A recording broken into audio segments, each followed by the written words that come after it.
સુરતમાં ચોરી સહિતના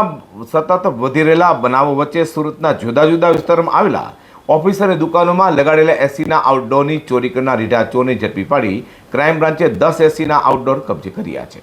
સુરતમાં સરથાણા અને પુણા વિસ્તારમાં છેલ્લા ઘણા સમયથી એસીના આઉટડોરની ચોરીની ઘટનાઓ બની રહી હતી, ત્યારે સુરત ક્રાઇમ બ્રાન્ચની ટીમ પેટ્રોલિંગમાં હતી ત્યારે બાતમીના આધારે જનરલ સ્ક્વોડની ટીમે જિલ્લાની બ્રિજ નીચે જાહેર રોડ પરથી રીઢા ચોર એવા મૂળ ભાવનગર હાલ સરથાણા જકાતનાકે ખાતે રહેતા ચેતન રમેશ લખાણીને ઝડપી પાડ્યો હતો। તેની પૂછપરછ કરતા આરોપીએ કબૂલાત કરી હતી કે 1.5 વર્ષથી મોબાઈલમાં 3 પતિને ઓનલાઈન ગેમમાં આશરે 12 લાખ જેટલા પૈસા હારી ગયો હોવાથી છેલ્લા 3 મહિનાથી ઘરેથી નીકળી ગયો હતો અને જાહેર જગ્યાઓમાં રહેતો હતો અને પોતાનું ગુજરાન ચલાવતા રાત્રિના સમયે સુરતના અલગ અલગ વિસ્તારોમાં આવેલા ઓફિસો અને દુકાનોમાંથી એસીના આઉટડોર કાઢી લઈ વેચાણ કરવા એક ગોડાઉનમાં આઉટડોર ભેગા કરતો હતો। પોલીસ આરોપી પાસેથી 1.5 લાખ રૂપિયાની કિંમતના 10 એસીના આઉટડોર કબજે કરી સરથાણા અને પુણા પોલીસ મથકના 4 ગુનાના ભેદ પણ ઉકેલી કાઢ્યા છે।